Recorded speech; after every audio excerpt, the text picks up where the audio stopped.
Vamos a abrir la palabra del Señor en el libro de Apocalipsis capítulo 9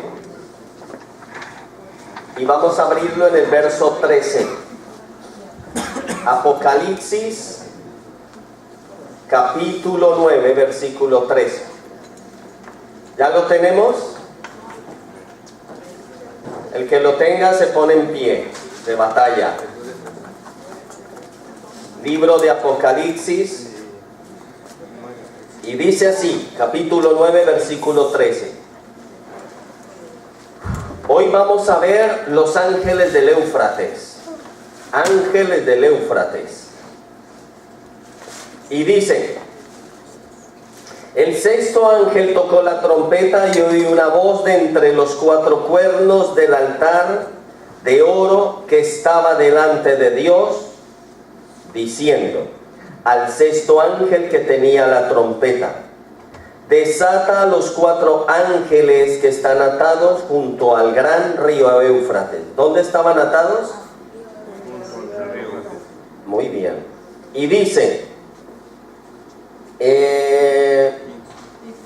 y fueron desatados los cuatro ángeles que estaban preparados para la hora, día, mes y año, a fin de matar la tercera parte de los hombres, y el número de los ejércitos de los jinetes era 200 millones.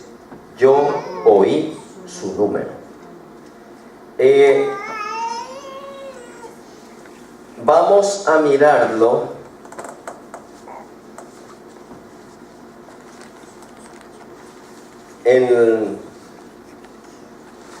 Se los voy a leer de la versión, la Biblia al día. O sea, no miento, la Biblia, Dios habla hoy. Dice: el sexto ángel tocó su trompeta y oí una voz que salía de entre los cuatro cuernos del altar de oro que estaba delante de Dios. La voz dijo al sexto ángel que tenía la trompeta: suelta los cuatro ángeles que están atados junto al gran río Éufrates. Entonces fueron soltados los cuatro ángeles para que matasen la tercera parte de la gente, pues habían sido preparados precisamente para esa hora, día, mes y año. Y alcancé a oír el número de los soldados de a caballo, eran 200 millones. Soberano Espíritu de Dios, sabiduría, revelación, verdad de Dios, en el nombre de Jesucristo, por la sangre derramada en la cruz que nos dio vida, que nos da eternidad. Te damos gracias por este momento, porque tú tienes preparadas todas las cosas, Señor. Te damos toda la gloria, porque todo está bajo tu gloria, bajo tu mano, bajo tu poder, soberano Señor. Y nos rendimos ante ti para oír tu palabra, para recibir tu palabra y para hacerla vida en nuestros corazones. Te alabamos y te bendecimos por tu maná bendito, Padre Celestial, que es siempre poderoso para nuestras vidas en Cristo Jesús. Amén. Pueden tomar su asiento.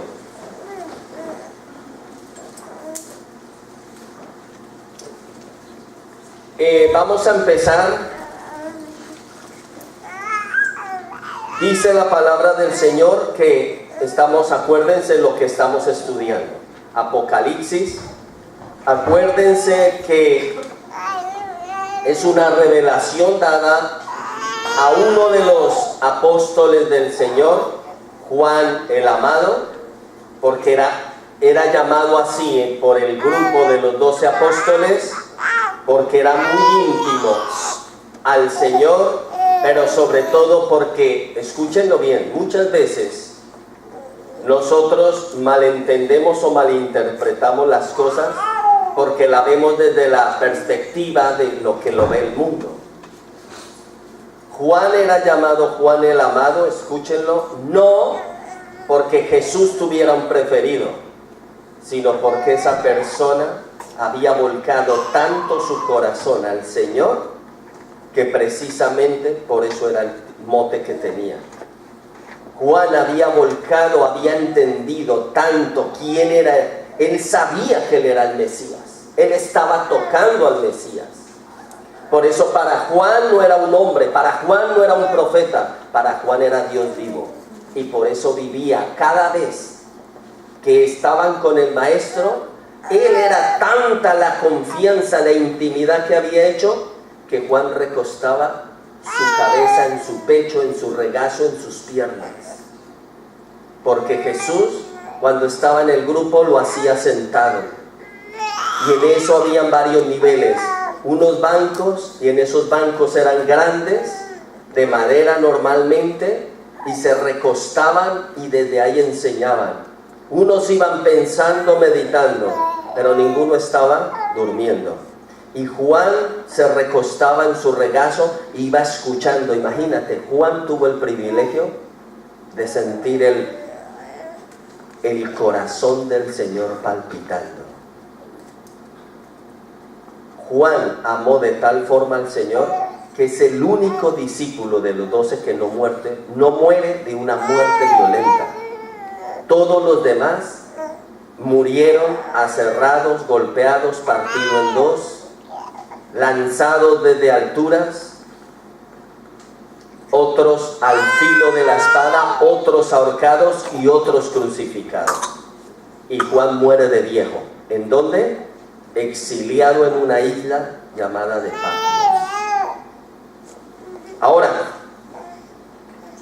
todo esto, ¿por qué lo tenemos que decir? Porque lo que Juan vivió fue la realidad que Dios le quiso mostrar del futuro. Por eso hoy estábamos hablando de que hoy teníamos la cena del Señor, ¿verdad? Solo un hijo de Dios que ama de verdad al Señor le da vida a ese pan y a ese vino. Solo un hijo de Dios hace del bautizo su muerte y su resurrección. ¿Lo entienden? Solo un hijo de Dios de verdad que se ha comprometido hasta los tuétanos hace del bautizo su muerte y su resurrección. Es esa la vida. Pero el que no vive en ese nivel, para él el bautismo es un rito que si quiero cumplo. Para él la cena es otro rito que me va y me viene. ¿Lo estamos captando? Pero para un hijo de Dios, él le da vida a todo lo que su maestro le dijo que era su vida. Amén. Entonces, la palabra, cada hijo es encargado de darle vida. ¿Y cómo le da un hijo vida a la palabra? Creyéndola y viviéndola. Así es como tú haces realidad la realidad de Dios. Y tu mente se vuelve la mente de Dios, tu corazón se vuelve el corazón del Señor, y entonces es donde tus palabras pueden volverse tan efectivas como las del mismo Creador. ¿Amén? Ahora, vamos a empezar con algo. Dice la palabra del Señor que el sexto ángel tocó y lo que hizo, dice que lo escuchó una voz que salía del medio del altar de los 4 cuernos. Y esa voz, ¿para qué lo enviaba? Lo enviaba a que desatase 4 ángeles. Pero lo tremendo es que dice 4 ángeles en el versículo 14, que dice que están junto al río Éufrates. En otras versiones, por ejemplo en la versión Dios habla hoy, está hablando y dice también la palabra ángel. Y cuando habla del altar, se refiere al altar, ojo aquí, del Antiguo Testamento. Por eso nosotros debemos conocer el Antiguo Testamento. Y habla del altar que tenía 4 esquinas y 4 cuernos en cada esquina. Eso lo enseñamos cuando se habló sobre el tabernáculo, y se enseñan que son 4 esquinas y 4 cuernos, y sobre esos 4 cuernos se rociaba la sangre del becerro. ¿Por qué? Porque los 4 cuernos simbolizan los 4 puntos cardinales de la tierra, los 4 ángeles que custodian los 4 vientos. 4 vientos, 4 ángeles, 4 puntos cardinales, 4 estaciones. Habla de todo eso de la humanidad. Amén. Pero dice que estaba junto al gran río Éufrates. ¿Y por qué? Ahora, algo que nosotros debemos entender, que es algo específico, no dice por qué no fue del río Nilo o del río Jordán, sino del Éufrates. Todo en la palabra quiere enseñarnos. Y la iglesia debe ser una iglesia de estudio, de análisis. Una iglesia que rompa el cerebro pidiendo, muéstrame por qué. Porque si tú dices el Éufrates, pues gloria a Dios, si sigues leyendo te lo pierdes. Pero si tú empiezas a decir, a pensar, ¿por qué no el río Nilo? ¿Por qué no el río Jordán donde se bautizaron? ¿Era el Éufrates? Y tú vas al Éufrates y es donde encuentras la respuesta. ¿Por qué? Porque la razón de las 3 plagas que vendrán, su origen ¿de dónde es? Del oriente.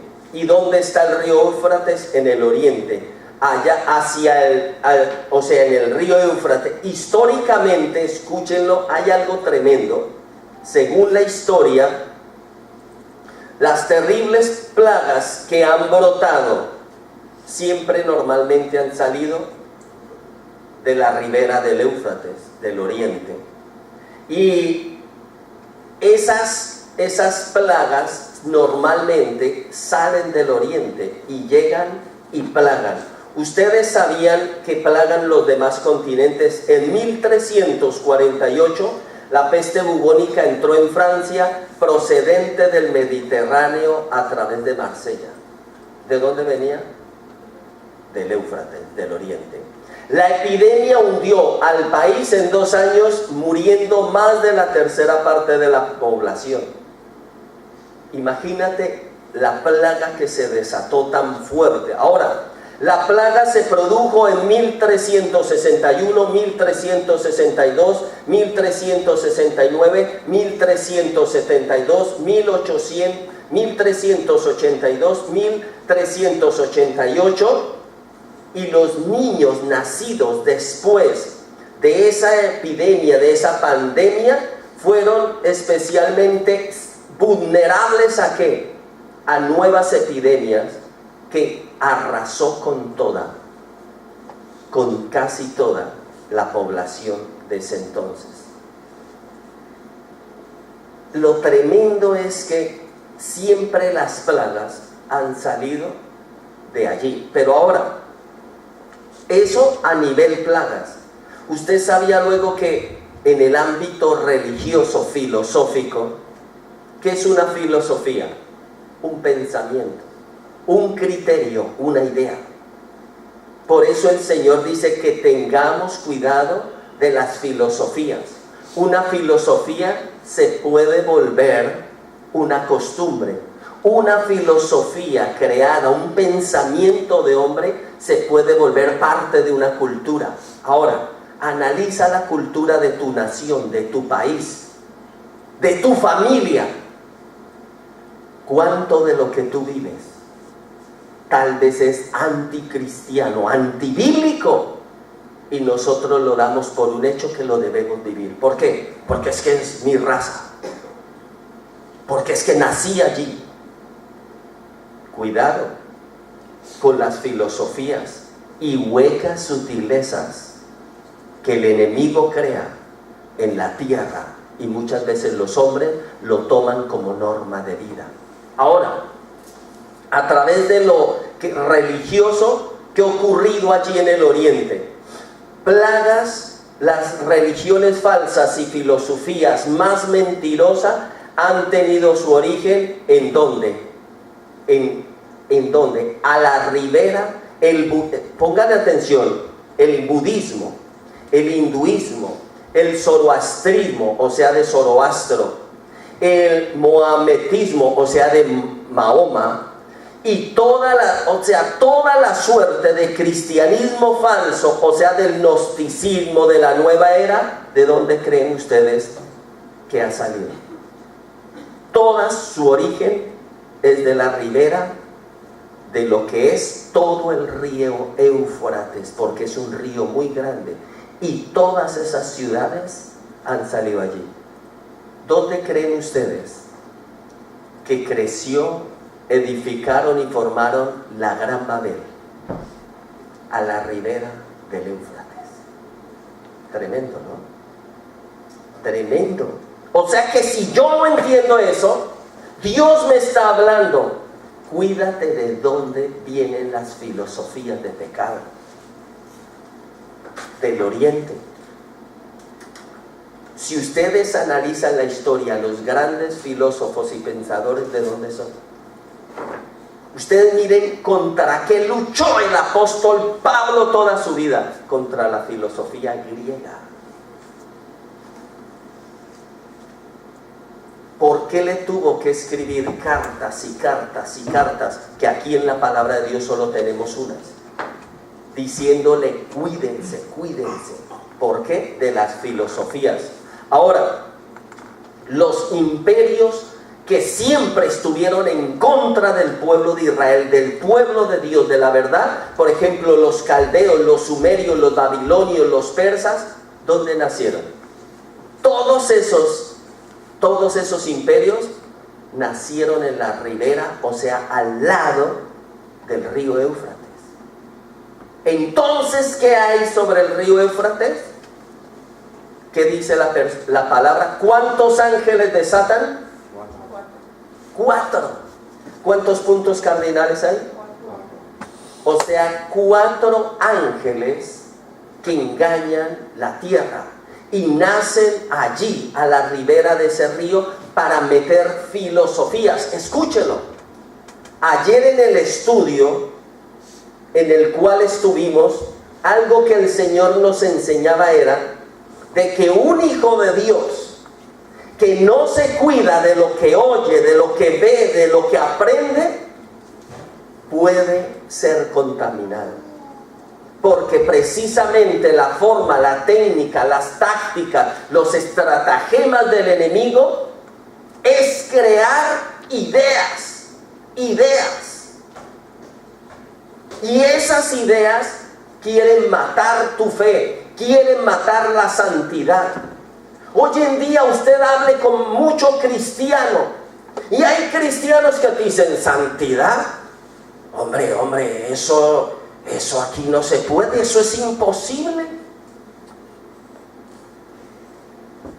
¿Qué espera usted de esa persona entonces? ¿Qué espera? ¿Es de fiar? ¿Qué vive esa persona? Está viviendo una filosofía humana, terrenal, diabólica. Aunque usen el nombre del Señor. Si el Señor Jesucristo dijo: sin santidad nadie verá a Dios, ¿qué estaba diciendo Jesucristo? ¿Tú quieres santidad? Yo la tengo. ¿La quieres? Ven a mí. Apartado de mí, imposible. Conmigo, todo. ¿Lo entendemos? Si el hombre, el Hijo de Dios, la oveja, se pone a la vera como Juan, a los pies, a las rodillas, al pecho de su maestro, ¿qué va a hacer? Recibe sabiduría, recibe revelación y puede vivir la realidad del cielo aquí en la tierra, la realidad de los ángeles en su casa. Amén. Amén. Amén. Dilo aunque te cueste. Amén. ¿Será que sí? Cree. Para el que cree, todo le es posible. Amén.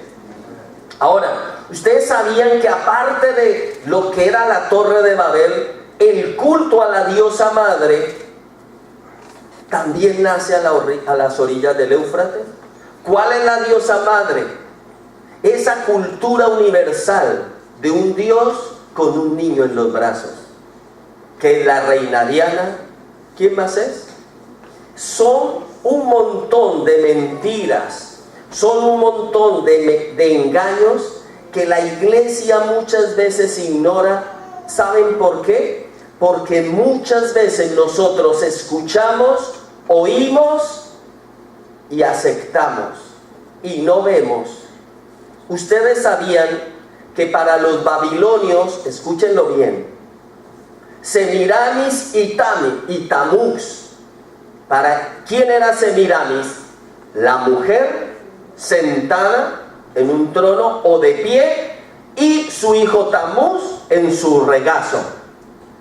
Luego, cuando Constantino se convierte al cristianismo, no que se convierta a Cristo, ojo, hace alianzas con la iglesia. ¿Qué es lo que hace? Dice, pues hombre, unamos todas nuestras creencias y más guay, ¿no?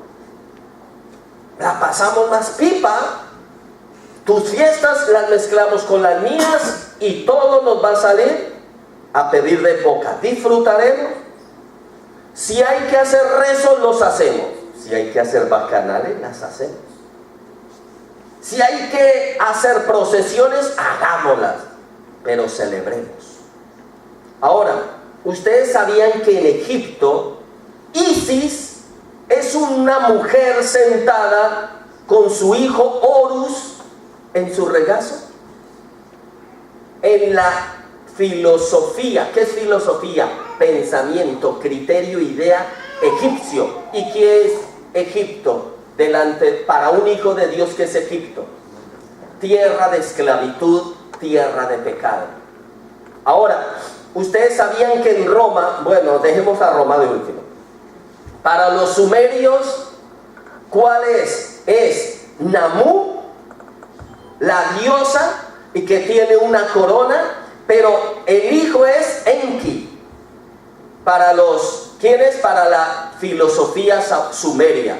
Ahora, en Asia es igual, una mujer con un sol detrás, y está Shingamu con su hijo.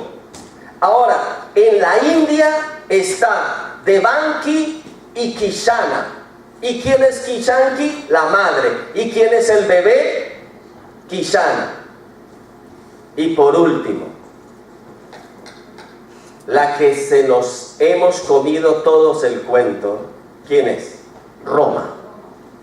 María, que es María, es el símbolo de Semiramis, de Iris, de Namun, de Shingo, de Dabaki, trasladado ¿a quién?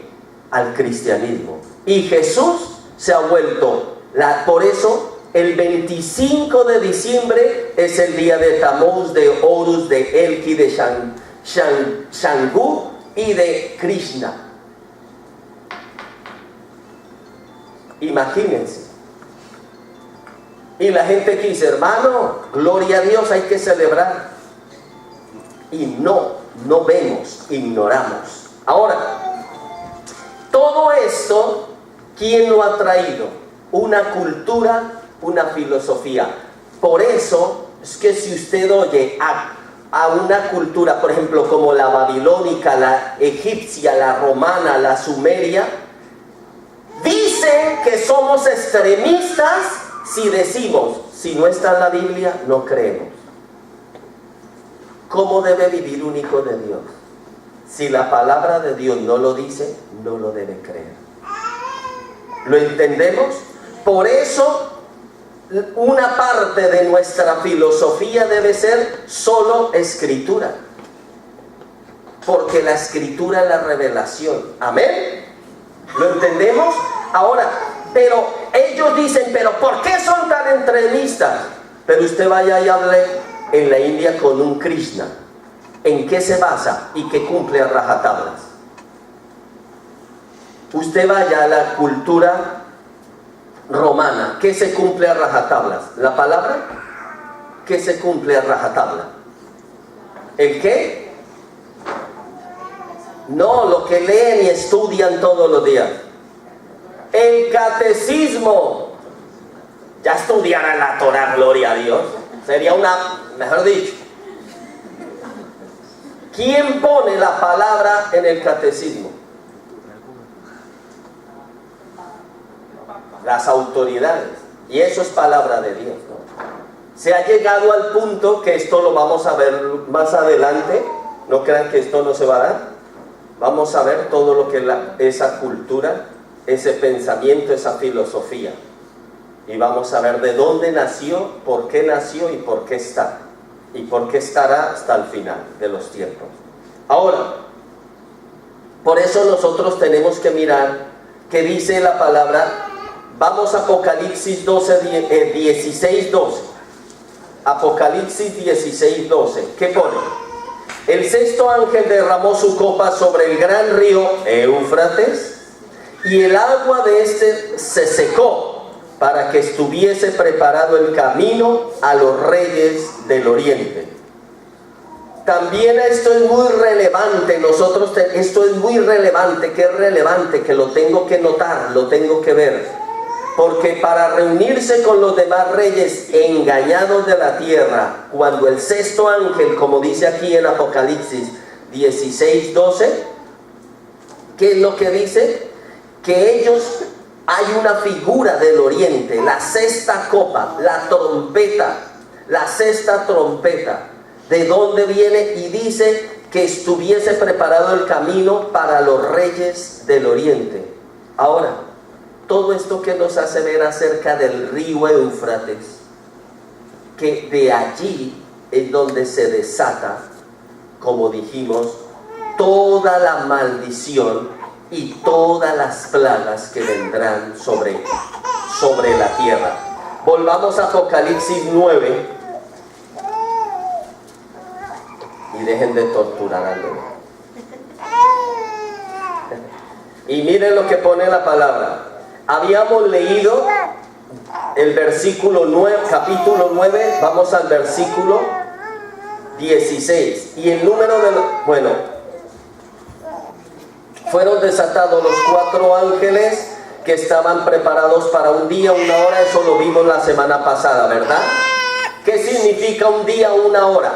Primero, atados. ¿Qué significa atados? Atados es que estaban encadenados.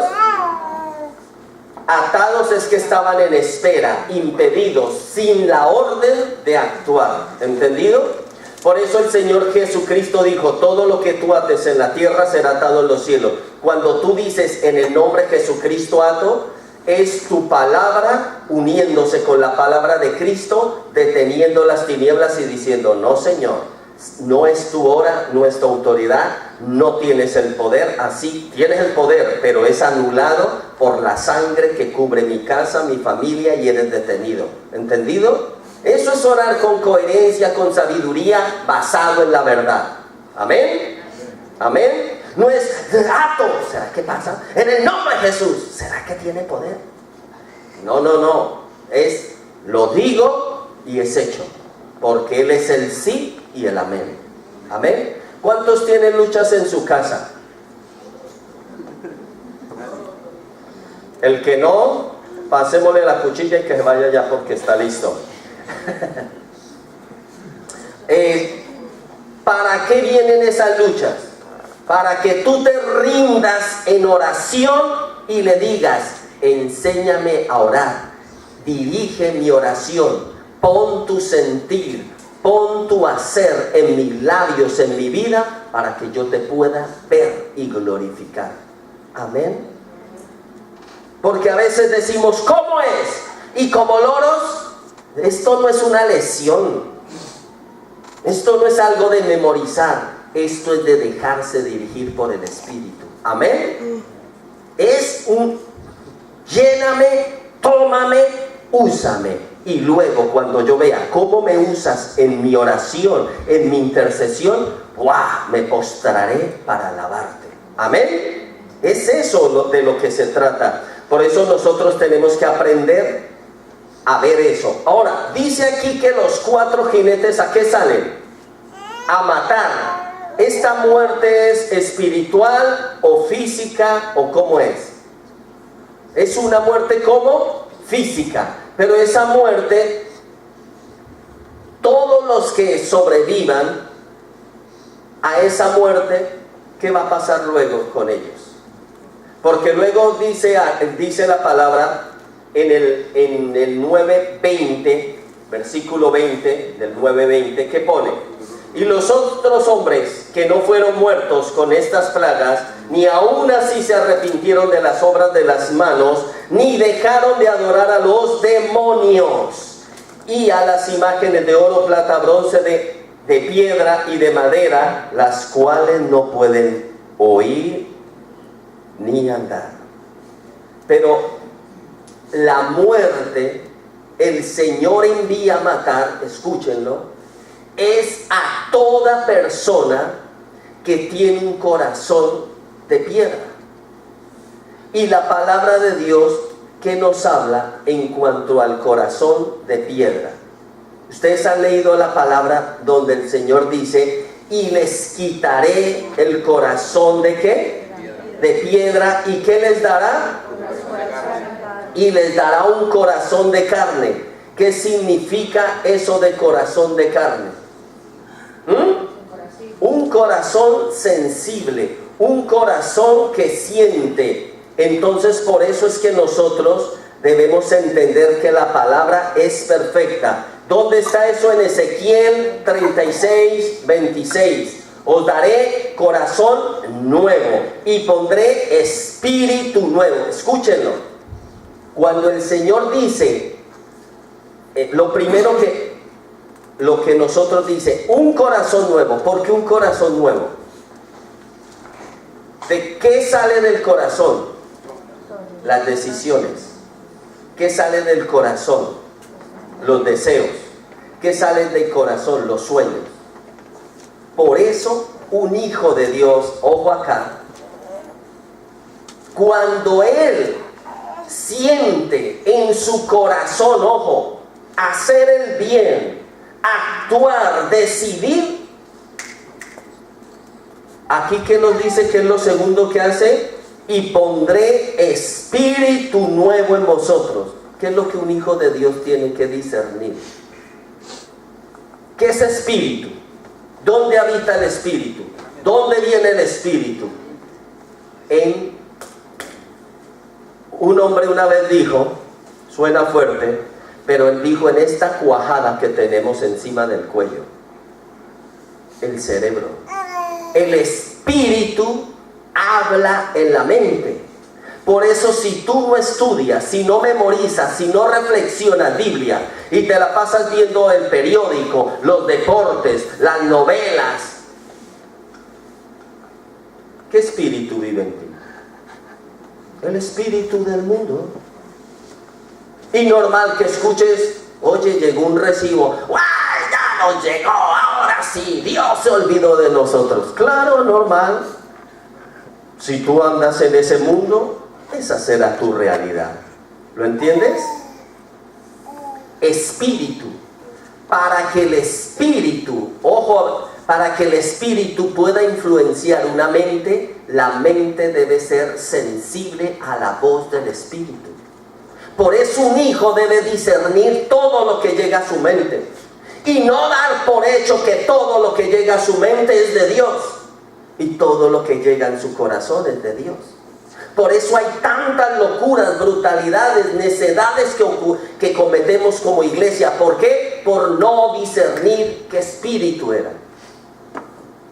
¿Cuántas personas les enviamos una enseñanza? Creo que fue el miércoles, hermosa. Me dejó a mí, yo, ¡ay, que esto es hermoso! ¿Y qué decía?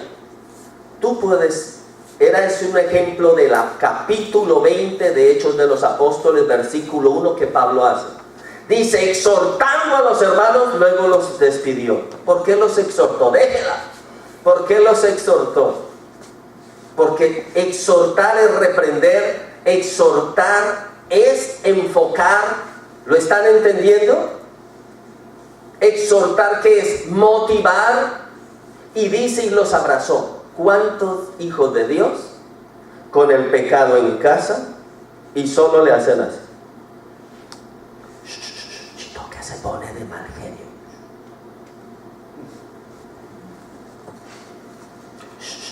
Que grita, que nos pone, está pecando y calma, paz. ¿Eso qué nos enseña? Complicidad con el pecado. Complicidad. ¿Cuántas veces nosotros, escúchenlo bien, montamos, como se dice aquí, unos pollos, unas peleas en casa, escúchenlo, por un plato, por una cuchara, pero nunca exhortamos cuando el otro vive en pecado? ¿Lo estamos entendiendo? Porque llegó tarde, temprano, un poquito acá, otro poquito allá, por algo, y unas peleas titánicas, pero están clavados en el móvil y nadie le dice nada. Están bebiendo y nadie. Todos cómplices de lo malo y de lo tonto montan guerras. ¿Lo estamos entendiendo? ¿Cómo? ¿Cuál es el derecho? ¿No será lo contrario? ¿Por qué hay divorcios? Usted mire la mayoría de divorcios. Porque no hay perdón y porque se fijaron en tonterías. Esa es la razón. Pero usted mire, cuando eso se quita, todas esas pequeñeces donde se dejan en el altar, en la presencia de Dios.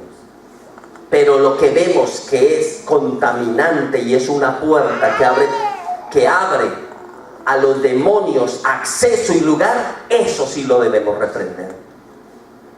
Vámonos de juerga. Ay, gloria a Dios, por fin me voy a divertir. Diviértase. Pero luego pelean. Ay, el felpudo no lo arrimó. Y una pelea, unos combates. Es que siempre me lo dejan así. Y así somos. Pero el pecado, ¿se acuerdan de la anécdota de la niña y el gato? Que enterraron todo el gato y ¿qué dejaron por fuera? Mi hermano, a chamuscar esa cola, por favor. Quémele la cola al demonio. ¿Por qué? Porque no podemos admitir ese estilo de vida. Ahora, aquí habla de matar a los hombres, pero aquí hay algo. Dice que dice aquí en el versículo 16, y el número de los ejércitos de los jinetes eran 200 millones, yo oí su número. ¿De qué está hablando aquí? Normalmente, muchos exegetas, estudiosos, teólogos, pensadores, hablan de la palabra de Dios, dice, da unas cifras exageradas. Da unas cifras ilógicas, incoherentes, no aplicables a la verdad. Escuchen bien. Todo esto no es humano. Estos ejércitos, estos ángeles, ¿son humanos? Son ejércitos. Esos jinetes, esos caballos son espirituales, no se van a ver. Por eso este número es tan exagerado. Porque humanamente, imagínate, para influenciar a cuántos seres humanos hay en la actualidad. 7,000, ¿cuántos eran? A ver, yo lo tenía por aquí. 7,000, ¿cuántos eran? 7,000, lo tengo. Se hizo un censo de la población, mírenlo bien, en el 2014. ¿Y cuántos años ya? Otros 4, ¿verdad? 7,230,541,600 seres humanos sobre la tierra. Y eso que a diario mueren, abortos, accidentes, suicidios, pero es la cantidad tan brutal de gente que hay sobre la tierra. Ahora, si nosotros miramos y dice que estos ejércitos van a devastar, ¿cuánto dice? 1/3 parte. ¿Cuánto es eso? ¿Cuánto es la tercera parte? 2,410,180,50 millones de personas que morirán. ¿Ahora se ha dado eso? ¿Una pandemia ha hecho eso? No. El día que venga eso, ocurrirá una tragedia global brutal. Y si hay más personas, pues el número aumentará a más, ¿verdad?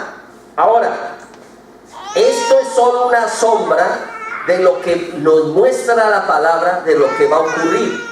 Pero hay algo que quiero que vean, versículo 17 de capítulo 9.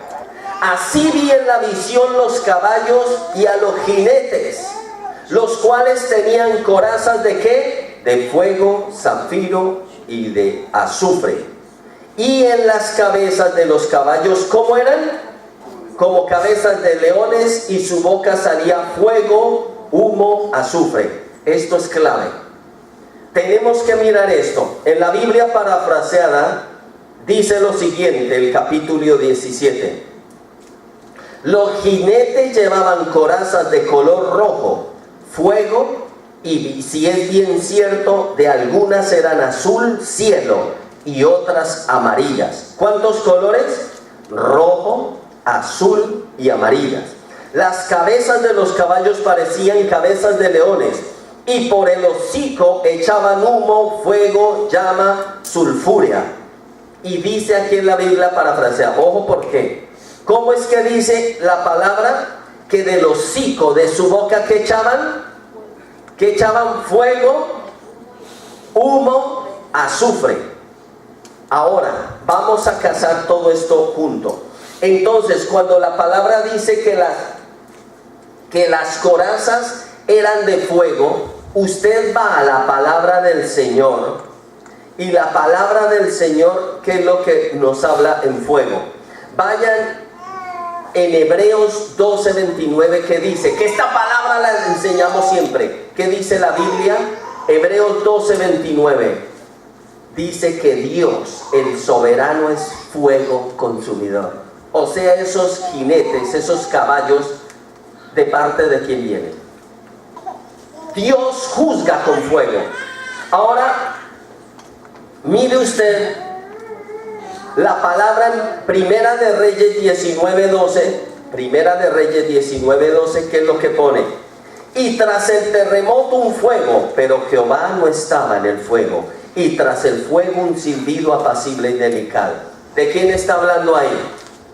Cuando el Señor habló, ¿con quién? ¿Con quién? Si es Primera de Reyes, ¿con quién será? ¿Con Moisés o Elías? ¿Y qué dice? Fuego. O sea que cuando el fuego se presenta es una manifestación de un juicio divino. O sea, un juicio divino. Y luego, ¿qué los mandos dice? Luego fuego, zafiro. ¿Qué color es el zafiro? ¿Alguien lo sabe?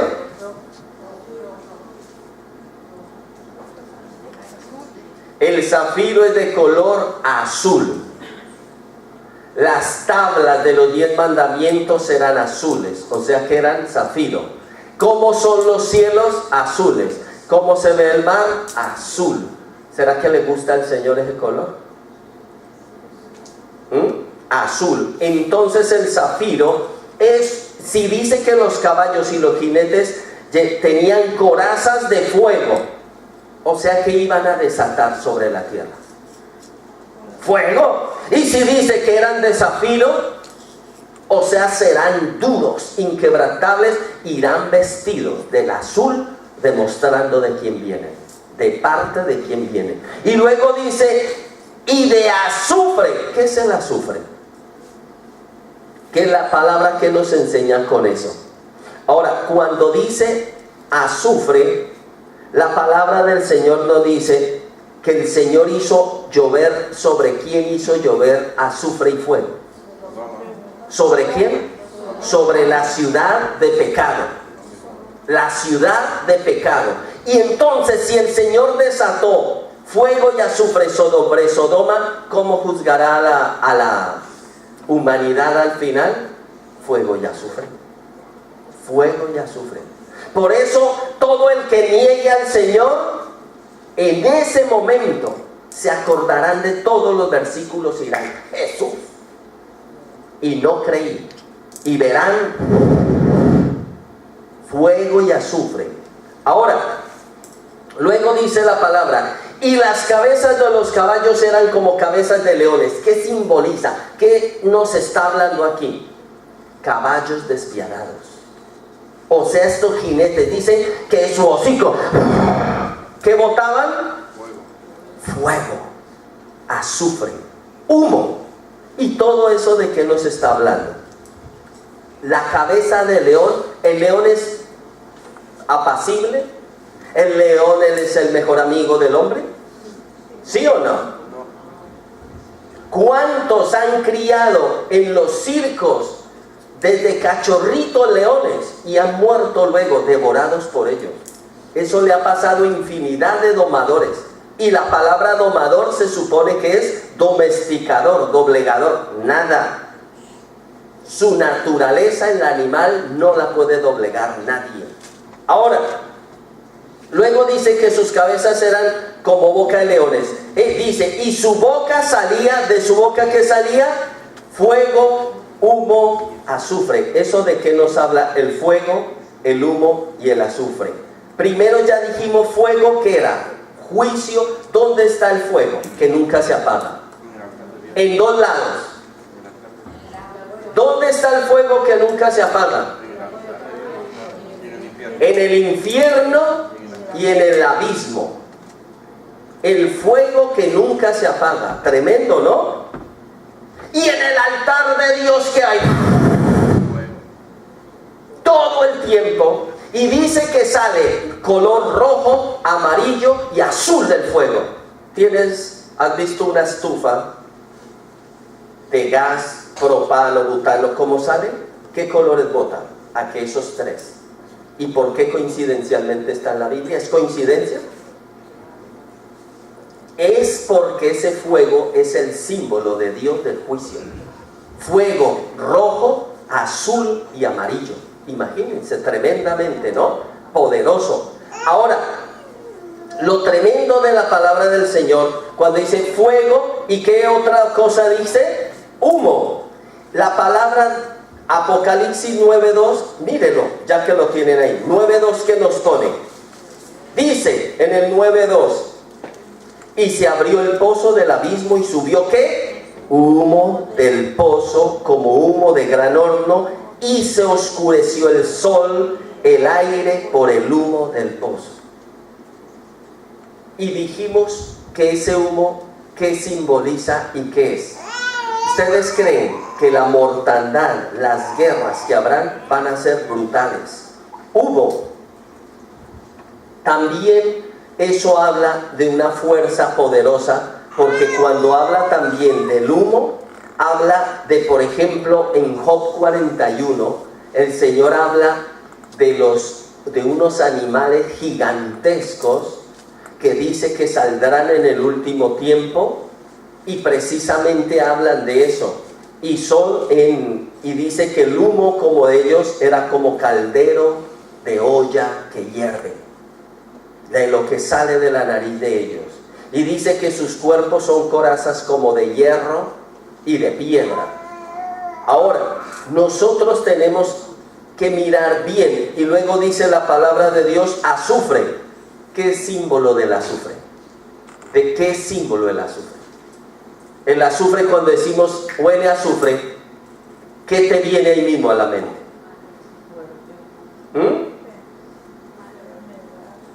El azufre se usa para ritos y se dice que el infierno huele a azufre.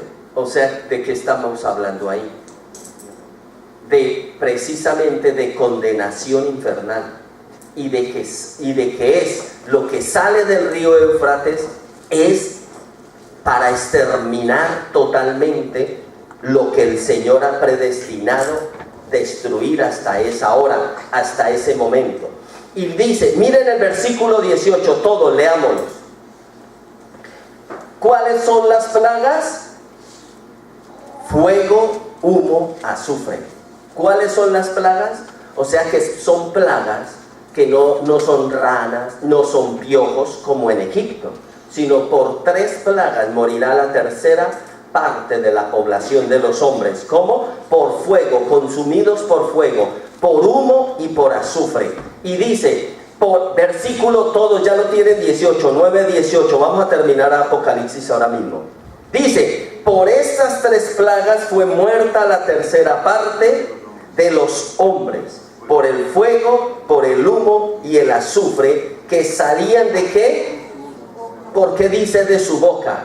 Porque eran los jinetes que botaban, exhalaban esas 3 plagas.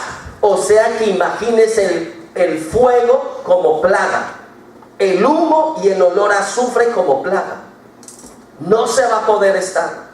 Y por eso muere tantísima gente. ¿Pero por qué muere tanta gente? ¿Dios se olvidó de su misericordia? ¿Sí o no?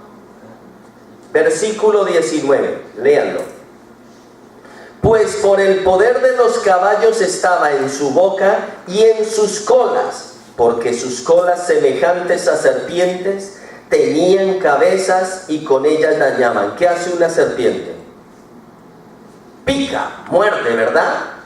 ¿Y qué? Pica no, muerde. Y al morder, ¿qué hace? Inyecta veneno.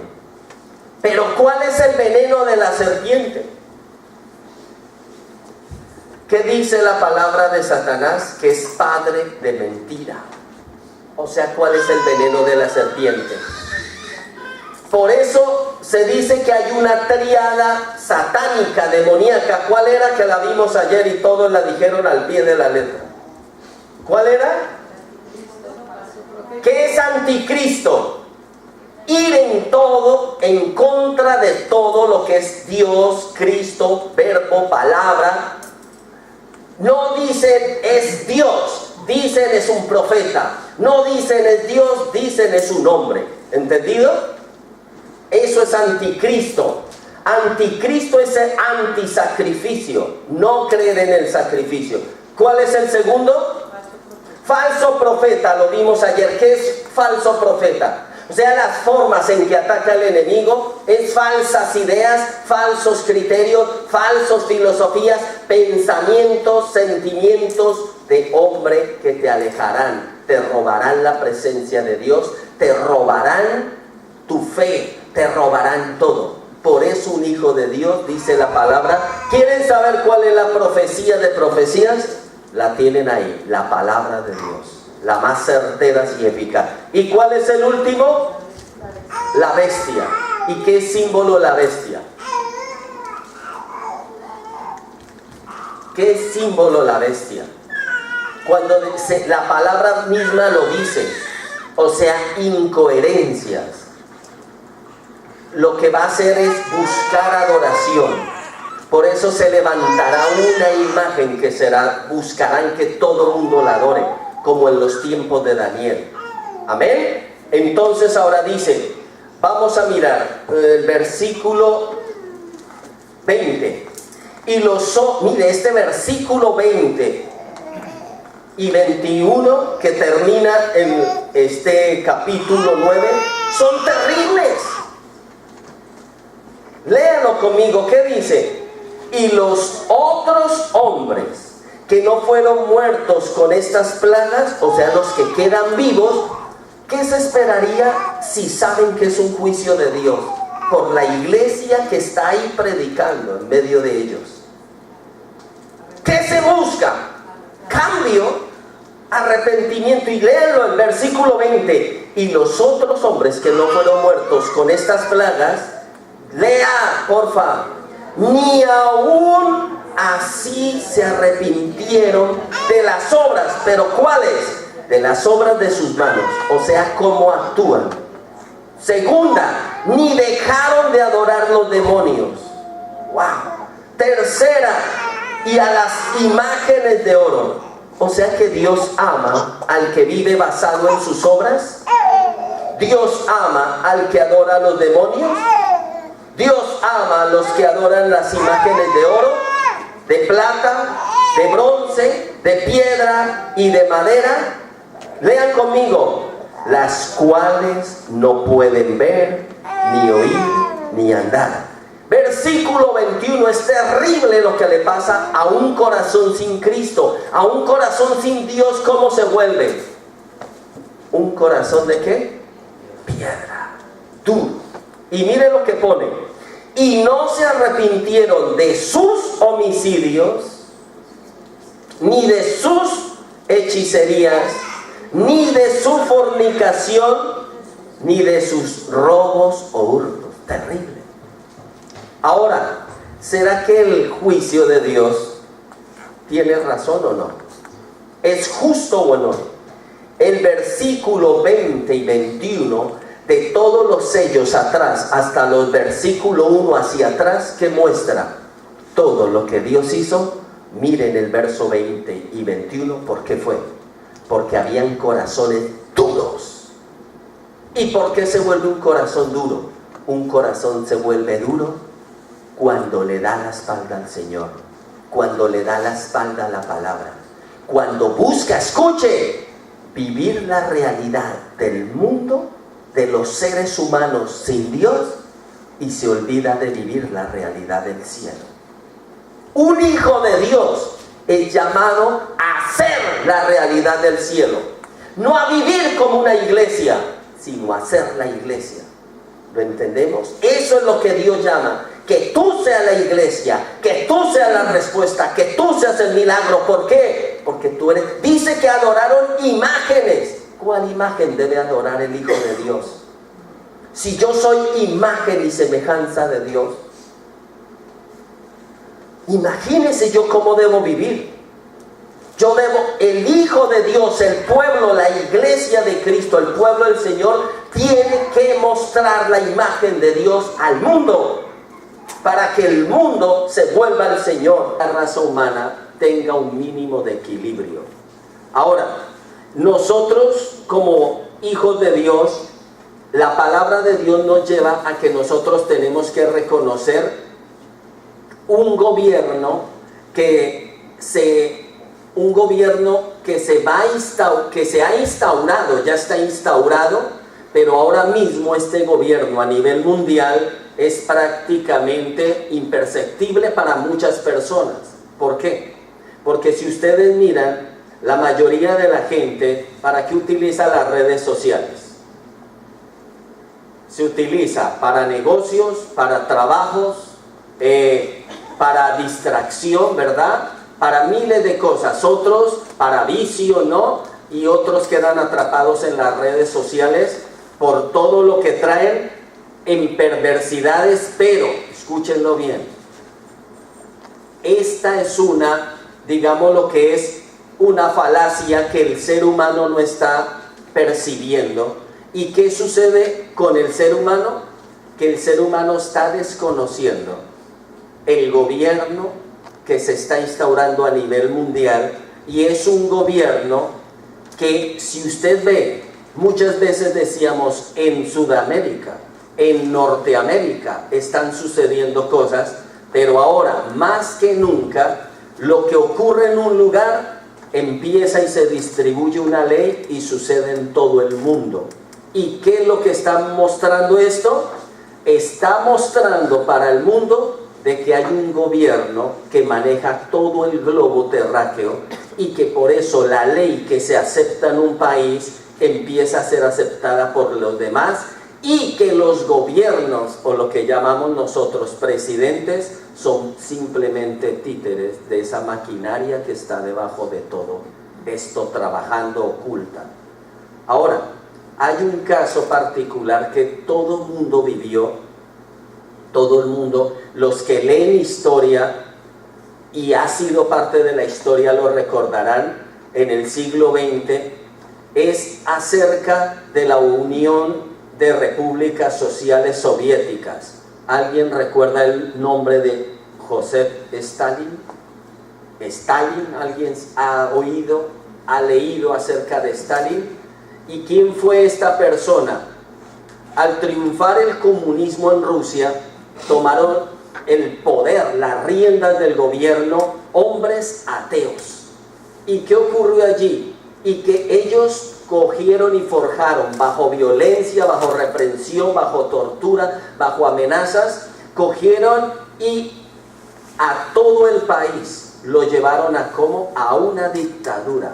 La Unión de Repúblicas Sociales Soviéticas estableció ese gobierno y proclamó abiertamente que toda religión era hostil y que todo lo que iba en contra de ese gobierno sería anulado. José Stalin subió en 1927 manteniendo el control dictatorial hasta 1953. Hagan cuentas, ¿cuántos años? 26 años de control sobre una nación. ¿Y qué sucedió allí? A él el nombre Stalin significa el hombre de acero. ¿Por qué? Porque era inflexible, duro, frío, calculador. Pero ese hombre, el Señor nos ha dejado en testigos en la historia, ejemplos de lo que va a pasar. Imagínate, esto ocurrió en Rusia, pero ahora el gobierno del que está hablando la palabra de Dios que se instaurará es a nivel mundial, guiado por una cabeza. Ahora, todos los súbditos, nosotros leímos la palabra del Señor la semana pasada, donde veíamos en Apocalipsis que decía que abrían el abismo, y del abismo salía humo, y del humo que salían langostas. Aprendimos que el humo, ¿qué era? A ver, ¿dónde están esos? Eran filosofías, pensamientos, criterios, ideas contrarias a la voluntad de Dios, que salen del abismo. Todo lo que... ¿Y por qué la palabra de Dios te dice que es como humo? Porque es espiritual. ¿Tú ves las palabras? ¿Tú ves los pensamientos? ¿Tú ves las ideas? No, tú ves el desarrollo o el fruto de ellas. Entonces, cuando él dice que del abismo sale el humo y salen langostas, muchos lo han definido normalmente que es que se abre el abismo y que del interior de la tierra van a salir marcianos, que van a salir reptilianos y que van a... Pongan atención, esto en parte, una pequeña parte va a ser, pero el gobierno, escuchen, el gobierno del anticristo va a llevar ejército de langostas. Pero todo mundo que piensa que cuando imagina una langosta, un bicho, un animal, entonces dice, uy, se van a levantar, ¿no? Digamos, vamos a ver en la calle prácticamente demonios humanizados. Pero no nos damos cuenta que las langostas ya están en medio de nosotros. ¿Cómo? Cuando aquí habla de ejército de langostas, habla de siervos de un rey. Y que dice, iban armados. Y dice que tenían sus cabezas como de hombres. ¿Qué simboliza eso? Eso simboliza que tú no vas a percibir que es una langosta, porque vas a ver a un gobernante, vas a ver a un presidente, vas a ver a un ministro, a un representante de la Cámara de Diputados, y tú ves su nombre, pero tú no sabes que es un siervo de las tinieblas. Y dice que tendrán cabello como de mujer. ¿Sí se acuerdan de esa parte? El aspecto de las langostas. Leamos Apocalipsis 9:7 para 9:7. ¿Qué pone? Para recordarles. El aspecto de las langostas era semejante a caballos preparados para la guerra, o sea, un ejército. En las cabezas tenían como coronas de oro, sus caras eran como caras humanas, tenían cabello como cabello de mujer, sus dientes eran como leones, y mire, y sigue más, y tenían corazas como corazas de hierro, el ruido de sus alas era como el estruendo de muchos carros de caballo corriendo a la batalla. Apocalipsis 9:7 al 9. ¿Qué es lo que está hablando aquí? Cuando habla de que eran como caballos, la palabra nos está haciendo visualizar los caballos. ¿Para qué se usan? en la guerra, para el ataque, ¿verdad? El caballo es el animal más fiel en la guerra, por eso se utilizan los caballos. ¿Por qué? Porque el caballo es un ser que del espíritu del que lo monta, él se llena y se hace uno con él. Y por eso hay caballos que mueren en la guerra. Aún viendo al enemigo de frente, ellos van de frente. Ahora, entonces, aquí que nos está hablando de este grupo, nos dice primero que el aspecto era semejante a caballos preparados para la guerra. O sea que ese grupo de gobernantes irán en contra de ¿quién? Van en contra de un grupo. Y dice que ellos irán hacia la guerra, o sea, estarán dispuestos a guerrear. Que un guerrero, ¿por qué guerrea? Por la causa del que lo guía, ¿o no es así? Y basta la muerte, ¿por qué basta la muerte? Porque cree en la consigna que le han metido en su cabeza, ¿o no es así? Por eso, ¿qué es lo que ha hecho el enemigo? Tú cuando vas a una iglesia cristiana, ¿qué es lo primero? Si le comentas a un amigo, ¿qué es lo primero que te dice? Tú le dices, ¿de dónde vienes? ¿O qué hiciste el fin de semana? Y dice, bueno, te lo voy a decir, estuve en una iglesia. ¿Y qué es lo que hace el amigo o la amiga? ¡Oh! Se coge la cabeza. Dice, wow, lo perdimos. Lo perdimos. ¿Y qué es la palabra? ¿O esa o la segunda cuál es? ¡Wow! Ya te dejaste lavar el cerebro. ¿No es? Escúchelo bien.